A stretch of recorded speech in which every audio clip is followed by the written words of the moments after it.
My name is Michele Hein, and we lost our son Tyler in July of 2020 to fentanyl.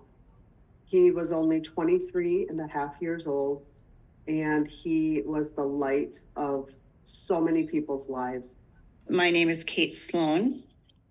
I lost my son, Nathan Kartak, at 30 years old. Nathan was loud. He lived his life loud. I am a quiet person, and so he was my squeaky wheel. He was fun. He was charismatic. He had a very wide group of friends. We lost our 20-year-old son, Nicholas, in October of 2020. He was, my beautiful boy.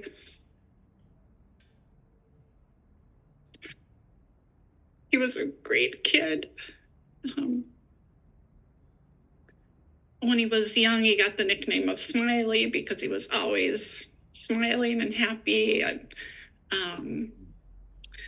as he got older, he wasn't too much into sports, but he was an outdoorsman. Pernu, my son's name was Jason. Jason passed away when he was 26 of fentanyl poisoning. He was very passionate about baseball. He was a left-handed pitcher. He pitched for Stillwater Ponies in 11th grade, and he was all state, all metro. He just kind of broke through, and that's where he loved to be, on top of that mound. In high school, he was a three-sport athlete. He was the funniest guy in the room. He played in the concert orchestra. 3 months after he graduated from high school, he became a United States Marine. And he had all these successes and could do anything he wanted to do. So we kept his mental health and substance use disorder quiet. Not a lot of people in our world knew about it, because we had hope that he would come out on the other end, because we all did everything we could, Tyler included, to make it through. In between his junior and senior year, he injured his shoulder in just a pickup football game. And he didn't think it was anything that big, but towards the coming of the next year, around January, he had surgery. And he wasn't able to make it back for the senior year, and it crushed him. He liked to be outside and be in the garage with Dad, and putts and fish and hunt and all those sorts of things. But after that, we just started seeing a deterioration in his attitude and just his overall demeanor. He was, such a happy person, and it was just getting worse and worse. And I think it went on a couple years. We just thought he was in severe depression from, the baseball career he never had. And he did go on to pitch a little college, but it just was never the same. And probably 2 or 3 years in, he took me aside and said, Dad, when I had surgery, I couldn't get off the pain meds. And I kept taking them, and now I'm stuck. I don't know what to do. He got into liking to draw and art. He liked cooking, made us some really wonderful meals that I truly, truly miss. He made a really bad decision one day.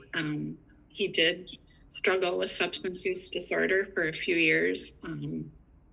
But on that day, I never, ever, ever would have expected in my wildest dreams that would have been his last day. Nathan had struggled with using drugs for a while.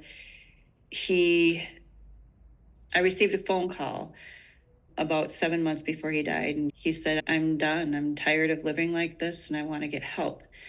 So that's what we did. He moved back home, and he got into treatment.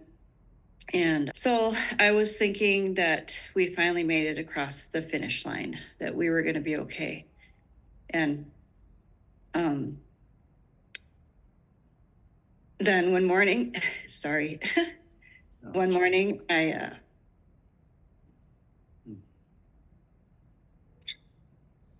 He he came and woke me up in the morning. My husband was gone hunting, so it was just Nathan and I home. We had a very nice day together. We had a lot of days where it wasn't so nice because we were battling his drug addiction together. But that day was really, really good. And I left and went to go run some errands. And forgive me. Whew. He was in and out of treatment. He went to Hazelden. He did some other things, but he was never in one place long enough to do him any good. And eventually, fentanyl came around, and the Xanax or whatever he thought he was taking wasn't that. And we found him one morning after my wife and I came back from the gym. What if I would have gotten home an hour earlier? There was no life-saving measures. There was no Narcan. I didn't know I had no idea. I mean, I knew that he had struggled with marijuana and cocaine, but I had no idea that there was pills. And but they did find a little blue pill in his room, and it was fentanyl. And that's what was in his system, was fentanyl. So Tyler had been in recovery for about 4 months and was home living with us and working his recovery in the evenings. And he had told me earlier in the week that he was going to go on a quick trip to California with his girlfriend and a friend to surf for a few days. And I was anxious about that and said everything will be fine. At 12:34 on July 18th, I got the call from Jerry saying he was dead.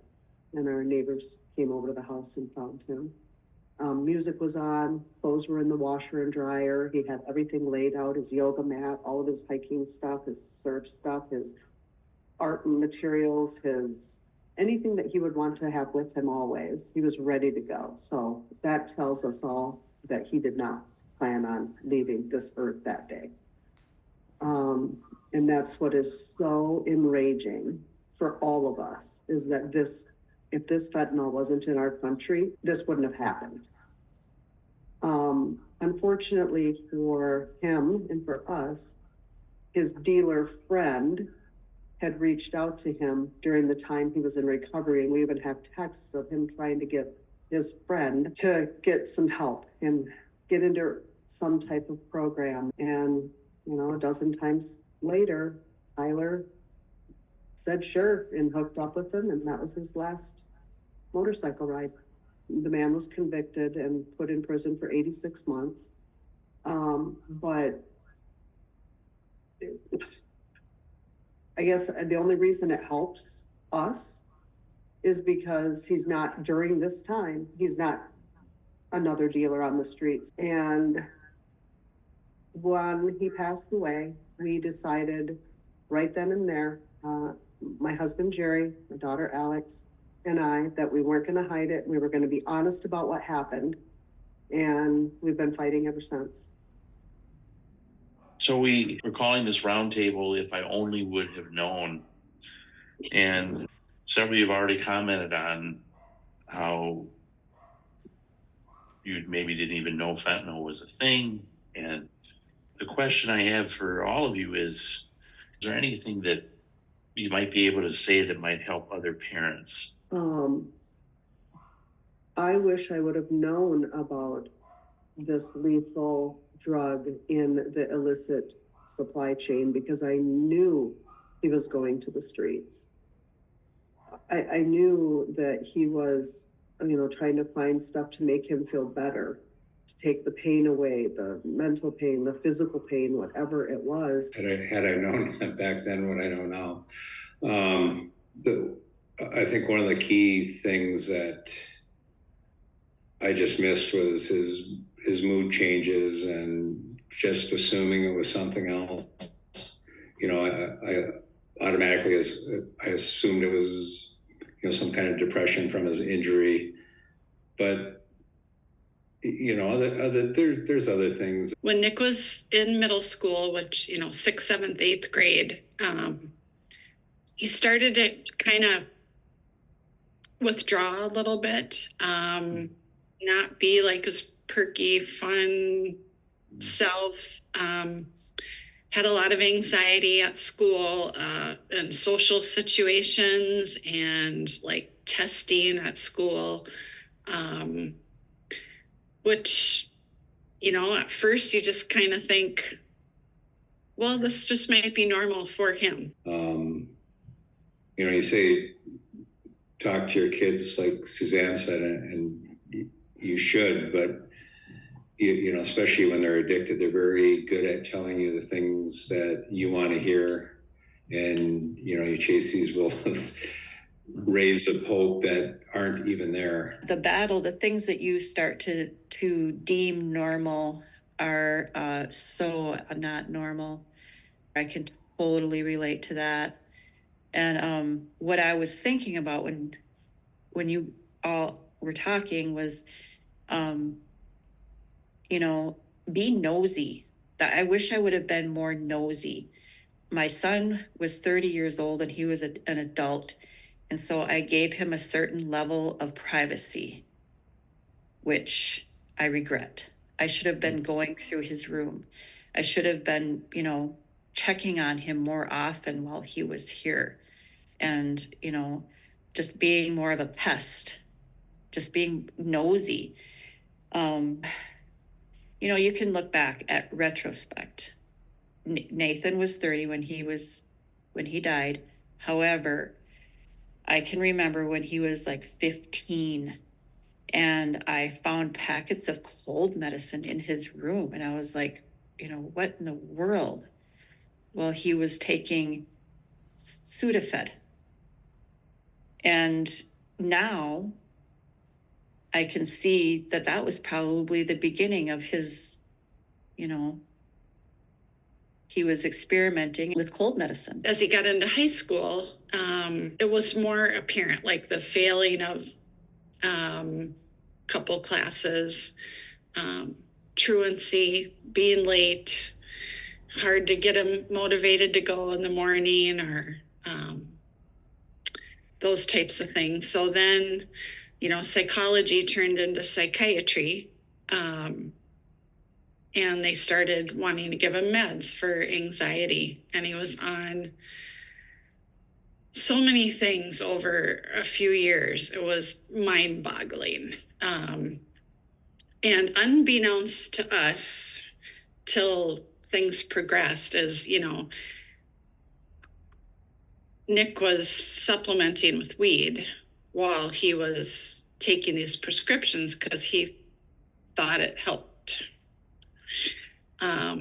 So we never feel like we really knew if the meds were helping or not. It was very hard to know.